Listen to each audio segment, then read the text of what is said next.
المتقين وعلى كل نية صالحة وإلى حضرة النبي المصطفى محمد صلى الله عليه وسلم. الفاتحة. أعوذ بالله من الشيطان الرجيم. بسم الله الرحمن الرحيم. الحمد لله رب العالمين الرحمن الرحيم مالك يوم الدين إياك نعبد وإياك نستعين اهدنا الصراط المستقيم صراط الذين أنعمت عليهم غير المغضوب عليهم ولا الضالين آمين. Assalamualaikum warahmatullahi wabarakatuh. Alhamdulillahi rabbil alamin wa bihi nasta'inu ala umuri dunya waddin.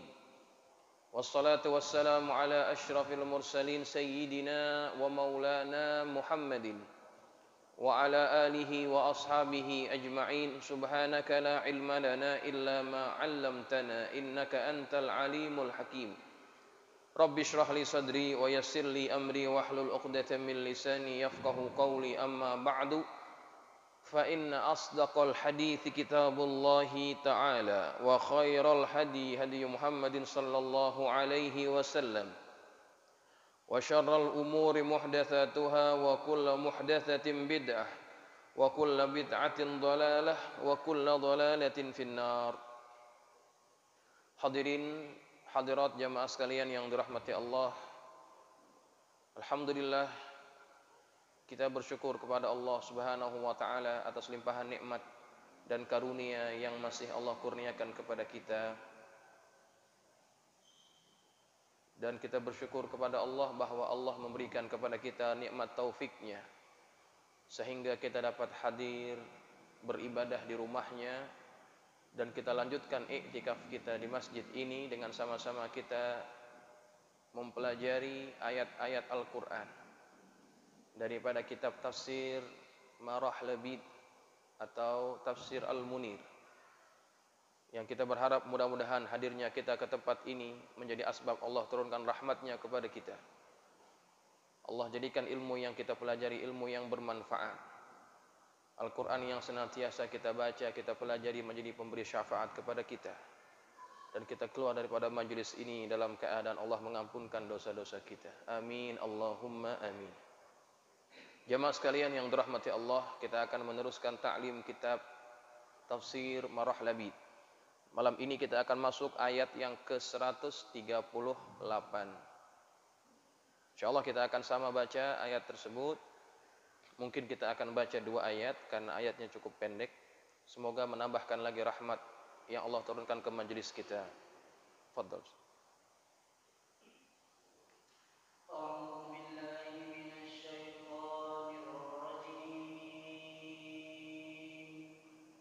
A'udzu billahi minasy syaithanir rajim. Bismillahirrahmanirrahim.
Bismillahirrahmanirrahim. Qala al-muallif rahimahullahu ta'ala wa ghafara lahu wa liwalidayhi wa limasyayikhihi wa nafa'ana bi ulumihi fid dharaini amin.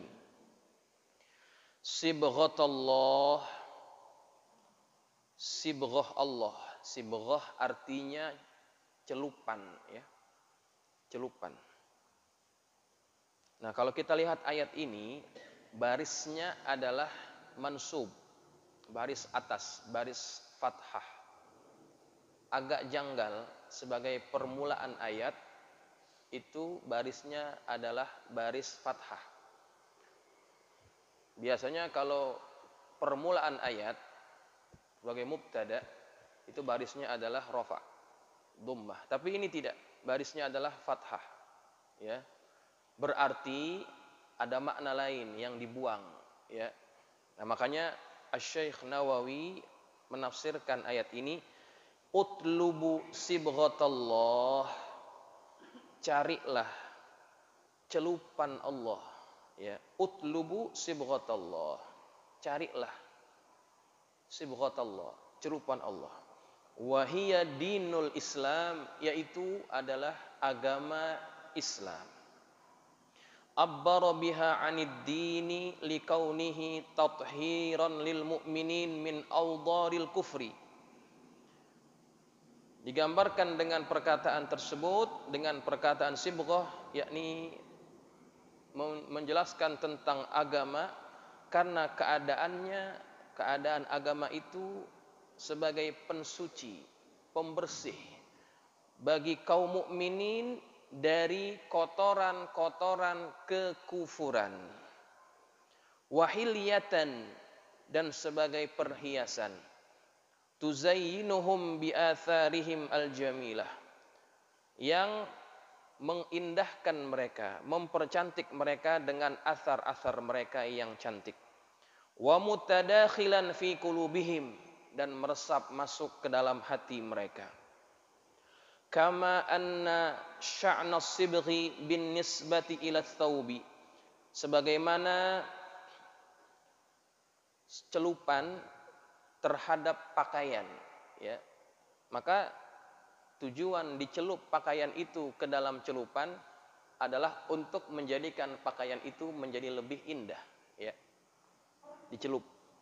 Kalau pakaian tadinya kosong, tidak ada warna-warninya, untuk membuat dia cantik, lebih indah lagi, maka dicelup.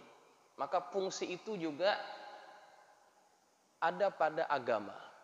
Agama selain berfungsi sebagai tathhir, pembersih, pensuci daripada kekufuran, dia juga dapat mencantikkan seseorang, seperti fungsi celupan.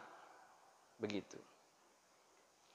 Kadzalika kama qila innama summiya dinul islami bisibghatillahi li'annal yahuda tasbughu auladaha yahudan. Yang demikian itu sebagaimana yang dikatakan juga, hanya saja dinamakan agama Allah dengan sibghatullah, ya. Dinamakan agama Allah itu dengan sibghatullah, sibghatillah, karena bahwasannya orang-orang Yahudi, mereka juga mencelupkan anak-anak mereka dengan ajaran Yahudi, mewarnai anak-anak mereka dengan ajaran Yahudi. Wan nasara tasbuhu auladaha nasara, dan juga orang-orang Nasrani mencelupkan, mewarnai anak-anak mereka dengan ajaran Nasrani, bimakna annahum yulqunahum fayasbughunahum bidzalika lima yashrabuna fi qulubihim, dengan makna bahwasannya mereka mengajarkan anak-anak mereka, yulqunahum, mengajarkan anak-anak mereka, fayasbughunahum bidzalika, maka mereka mewarnai anak-anak mereka. Mengajarkan itu dengan maksud mewarnainya, mencorakkannya, begitu.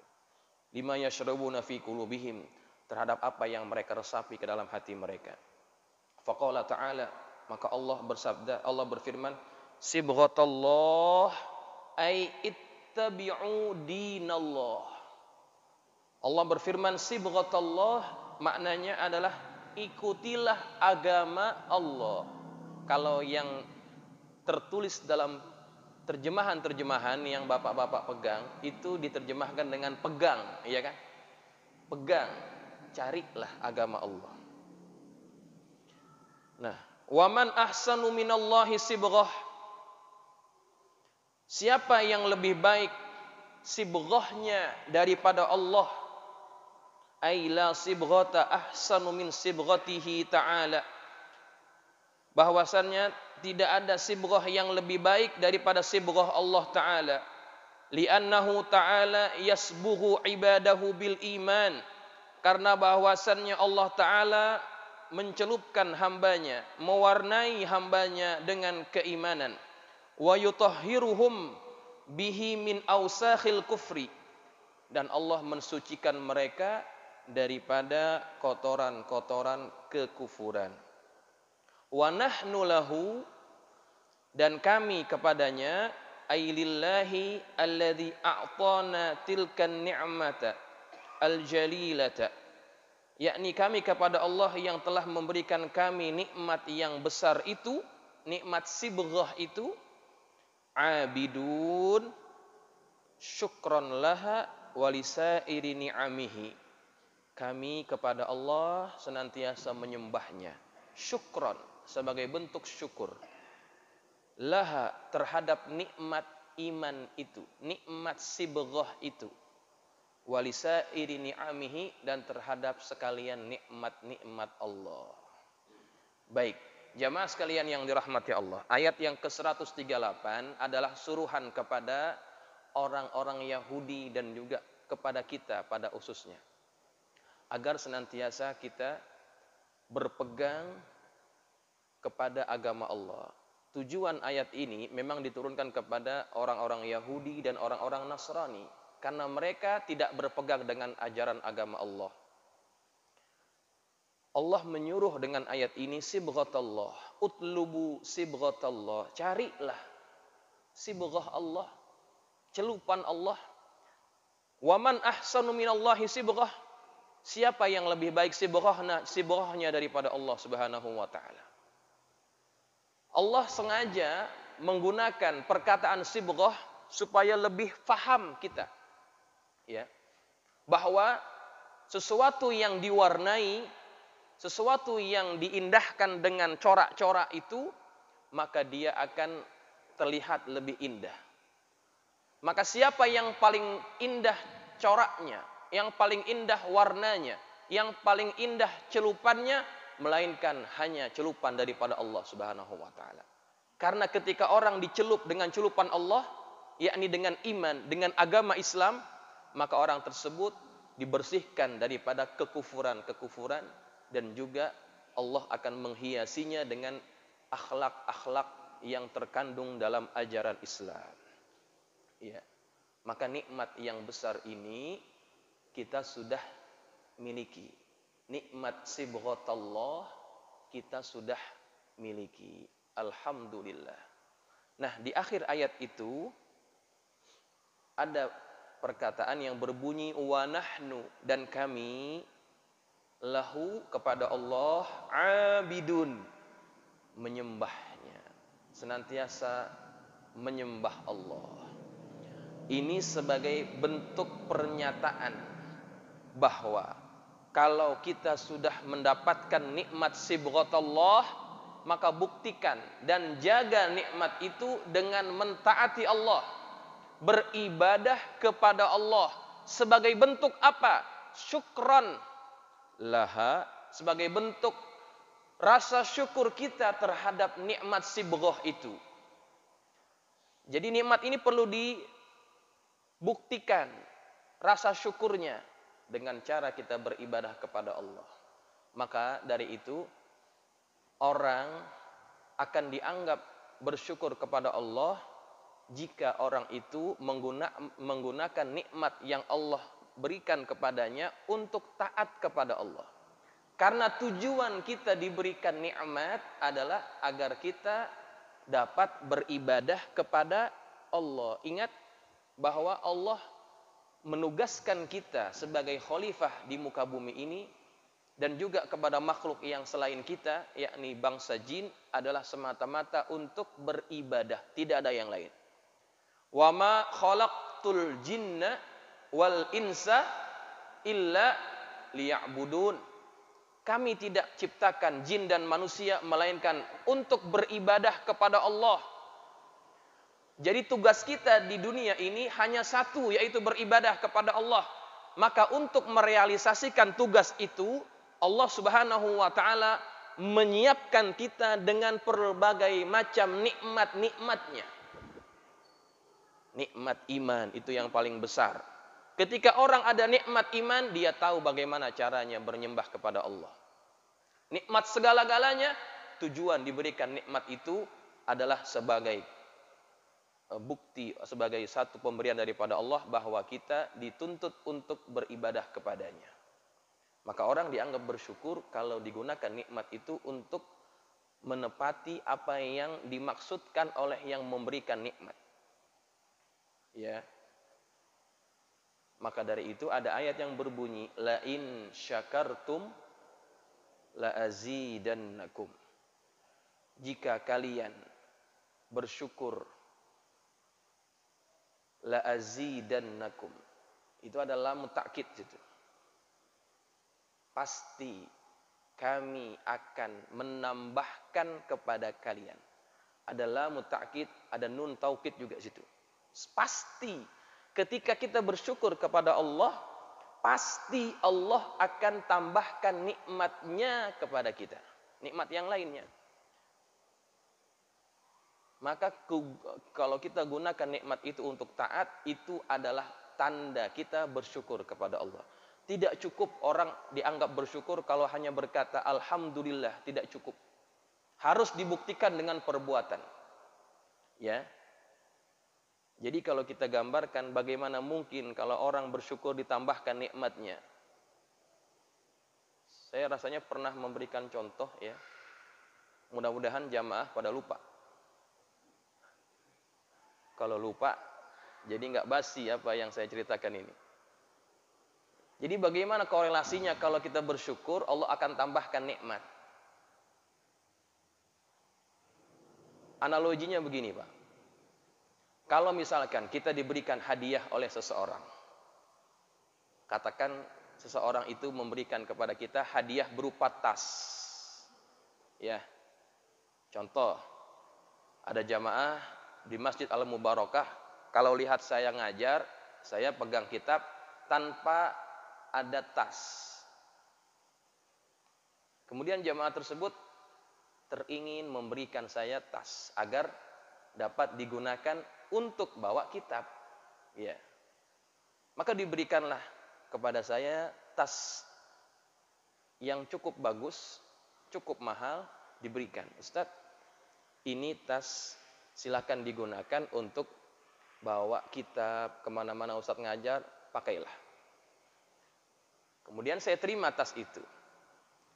Nah, kemudian setiap kali saya datang, tas itu tidak pernah saya pakai.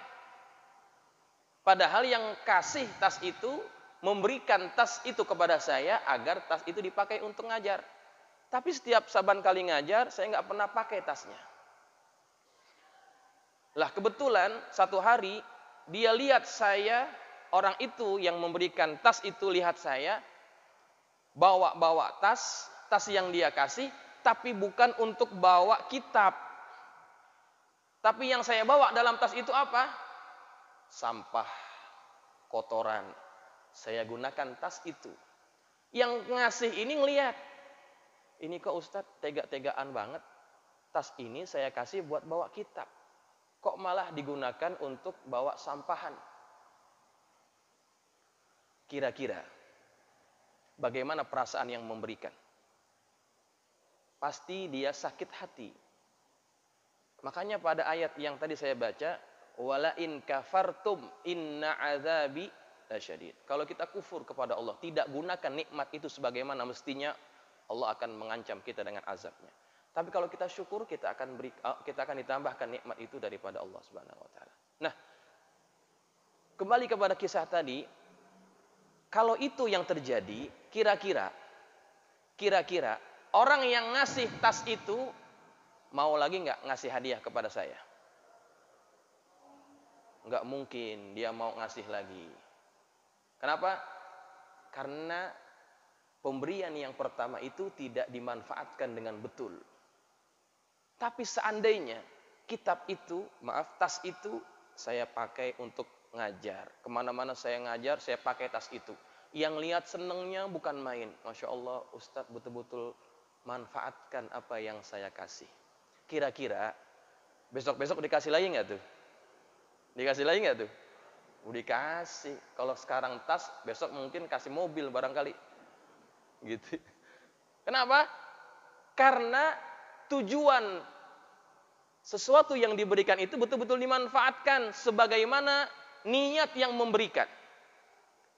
Makanya pasti punya keinginan dari orang yang memberikan itu, besok-besok saya kasih lagi deh, manfaat gitu ya.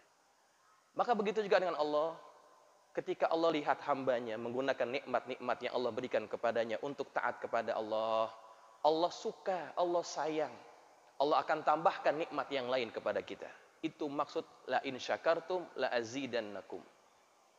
Nah, maka dari itu di akhir ayat ini wa nahnu lahu abidun, sebagai bentuk rasa syukur kita kepada Allah atas nikmat sibghatallah, maka kita senantiasa beribadah kepadanya. Syakiron laha, sebagai bentuk syukur kita terhadap sibghatallah. Walisairi ni'amihi, dan terhadap semua nikmat-nikmat yang Allah karuniakan kepada kita. Jadi jamaah sekalian, ingat ya, semua nikmat yang Allah berikan, Allah akan minta pertanggungjawabannya. Semuanya. Dalam surah Alhaakumut Takatsur, ya, di akhir ayat itu apa?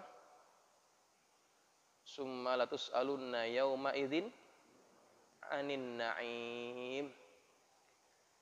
Segala nikmat yang Allah berikan, Allah akan tanya itu. Satu hari Nabi keluar dia keluar dari rumahnya dalam keadaan perutnya lapar. Kemudian di jalan ketemu Abu Bakar. Ketemu lagi sama Umar. Tiga-tiganya keluar rumah dalam keadaan sama-sama perutnya lapar. Maka kemudian Nabi dan sahabat-sahabatnya ini mampir ke rumah salah seorang sahabat. Mampir mereka di situ, alangkah girangnya sahabat ini. Rumahnya kedatangan Rasulullah dan sahabat-sahabatnya. Girangnya bukan main. Tapi kebetulan suaminya belum pulang. Ditanya, kemana suamimu? Suami saya sedang keluar ya Rasulullah, sebentar lagi pulang. Kemudian tidak lama suaminya datang, girang juga suaminya lihat Rasulullah datang. Maka dimasakkan makanan untuk Rasulullah dan para sahabatnya. Kemudian setelah dimasakkan, sudah siap makanannya, masakannya diberikan, dihidangkan kepada sahabatnya Rasulullah dan juga Rasulullah. Makanlah mereka. Setelah makan, pulang. Habis makan, kenyang, ya sudah, mau ngapain lagi? Pulang. Ketika jalan pulang, Nabi katakan kepada sahabat-sahabatnya, ketahuilah, kita tadi datang ke rumah ini, perut kita semuanya lapar. Kita pulang dari rumah ini, semuanya perut kita kenyang. Nikmat ini akan ditanyakan oleh Allah Subhanahu wa ta'ala. Tsumma latus'alunna yauma idzin 'anin na'im. Kita akan ditanyakan terhadap semua nikmat yang Allah berikan kepada kita. Sekecil-kecilnya nikmat Allah akan tanyakan kepada kita. Maka hamba Allah yang paling lama menghadapi hisab itu ya adalah orang yang paling kaya hartanya. Semakin banyak hartanya berarti semakin banyak nikmat yang Allah berikan kepada dia. Maka masuk surganya belakangan orang kaya itu. Ya. Kalau mau masuk surga duluan, orang miskin. Kenapa? Yang ditanya nggak banyak. Kalau orang kaya, banyak Pak yang ditanyain. Harta itu kalau ditanya dua pertanyaannya. Kalau yang lain umur ya. Kemudian umur itu ditanya kemana dihabiskan. Ilmu kita di mana kita gunakan. Nah, kalau harta ditanyanya dua. Dari mana kita dapat, kemana kita belanjakan. Lama. Maka orang yang paling lama hisapnya orang yang paling banyak hartanya, Pak. Ya. Paling enak orang miskin dah. Makanya mau jadi orang kaya atau jadi orang miskin?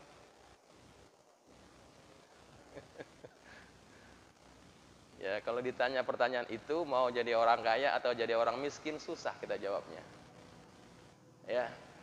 Makanya Sayyidina Ali karramallahu wajhah itu dia memilih hidup menjadi orang miskin bukan karena dia tidak mau jadi orang, bukannya dia tidak mampu jadi orang kaya, itu bisa saja. Tapi dia memilih hidup dalam keadaan susah, dalam keadaan miskin. Kenapa? Karena dia takut hisabnya berat. Harta itu, kata Sayyidina Ali, halalnya hisab, haramnya azab. Coba. Harta, kalaupun halal, hisabnya juga lama. Tetapi kalau haram, pasti ujung-ujungnya adalah azab. Maka Sayyidina Ali memilih hidup dalam keadaan miskin. Karena hisabnya nanti akan lebih mudah ketika berhadapan dengan Allah Subhanahu wa ta'ala. Maka kita sebagai manusia tidak dilarang untuk jadi orang kaya, tetapi mintalah kepada Allah kekayaan yang tidak menyebabkan kita diazab oleh Allah Subhanahu wa ta'ala. Maka doa yang senantiasa dibaca di masjid ini oleh guru kita, ya. Allahumma inna nas'aluka sihhatan fi taqwa wa tula umrin fi husni amal wa rizqan wasi'an la tu'adzibna alaih.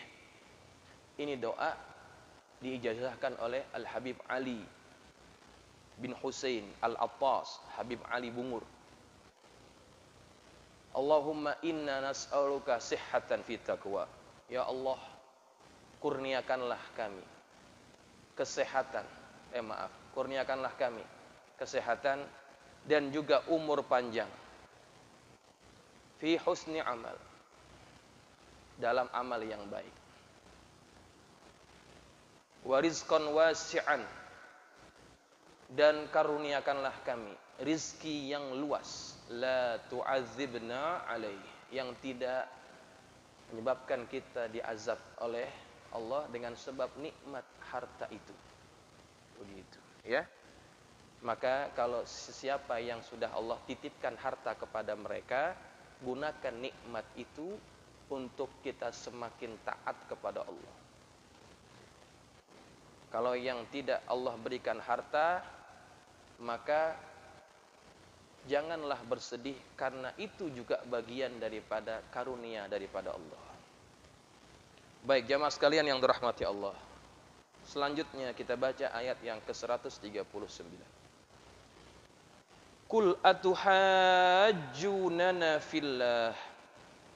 Katakanlah, wahai Muhammad, apakah kamu hendak berdebat dengan kami tentang Allah?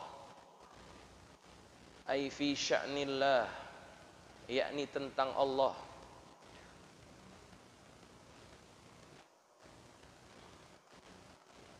Anna istafa rasulahu minal Arab, bahwasannya Allah telah memilih rasulnya dari bangsa Arab. La minkum, bukan dari bangsa kalian, yakni bangsa Bani Israel. Wa taquluna, dan mereka berkata, lau anzalallahu ala ahadin la anzala alaikum wa tarawnakum ahaqqu bin nubuwati minna wa tarawnakum ahaqqa bin nubuwati minna. Dan kalian berkata, yakni orang-orang Yahudi berkata, seandainya Allah menurunkan ke atas salah seorang maka pasti Allah akan menurunkan kepada kalian, kepada kamu, ya. Wa tarawnakum, dan kalian akan melihat, ahaqqa bin nubuwati minna, dan kalian memandang bahwa kalian itu lebih berhak terhadap kenabian dibandingkan kami. Wa huwa rabbuna wa rabbukum, dan Allah adalah Tuhan kita dan Tuhan kalian. Allah adalah Tuhan kami dan Tuhan kalian. Fa innahu a'lamu bitadbiri khalqihi, dan sesungguhnya Allah lebih mengetahui dengan pengurusan hambanya, dengan pengurusan makhluknya. Wa biman yasluhu lirrisalati, dan dengan siapa yang lebih layak untuk memegang kerasulan. Wa biman la yasluhu laha, dan juga terhadap siapa-siapa yang tidak layak terhadap kerasulan itu. Fala ta'taridu ala rabbikum, maka janganlah kalian menentang Tuhan kalian. Fa innal abda laisa lahu an ya'tarida ala rabbih, karena sesungguhnya hamba itu tidak boleh menentang Tuhannya.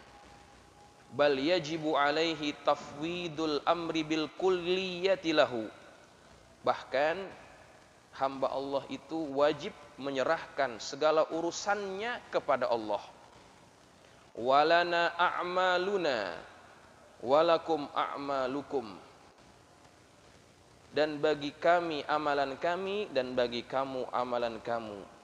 Ai la yarji'u ilaina min af'alikum dararun, yakni tidak akan pernah kemudaratan dari perbuatan kalian itu kembali kepada kami. Wa innama muraduna nasahakum wa irsyadakum, dan hanya saja tujuan kami adalah menasihati kalian dan memberikan petunjuk kepada kalian.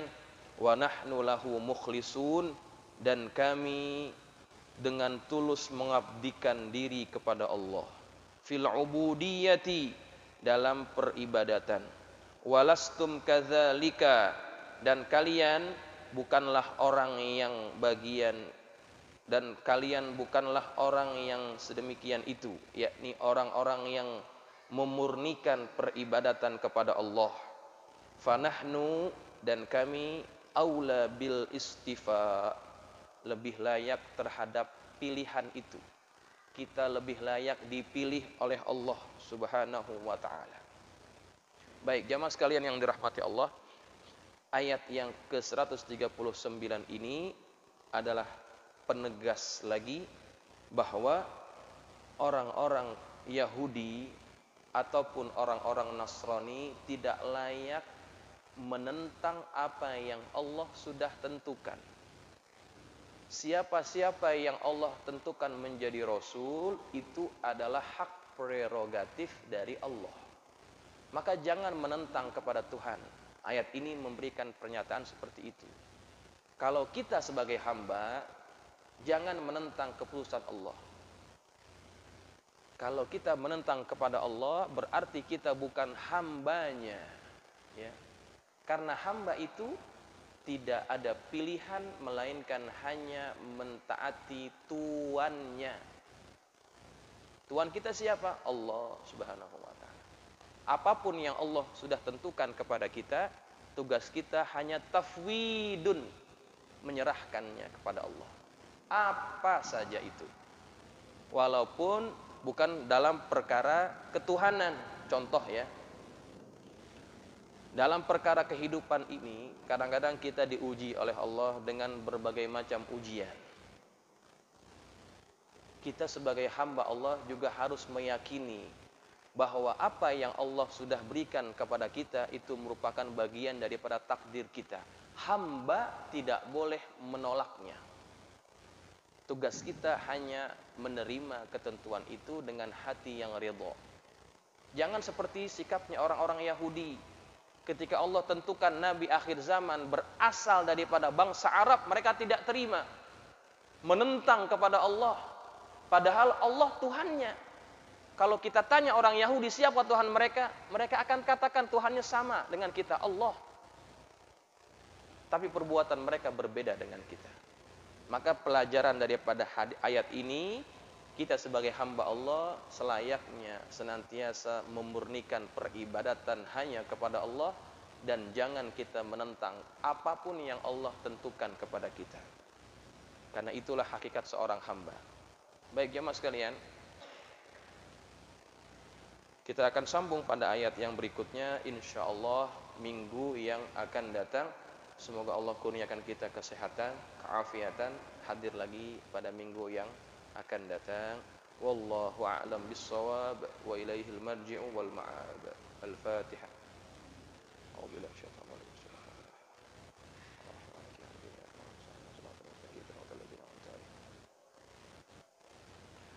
Bismillahirrahmanirrahim. Alhamdulillahi rabbil alamin, wassalatu wassalamu ala asyrafil mursalin sayyidina maulana Muhammadin wa ala alihi wa ashabihi ajma'in.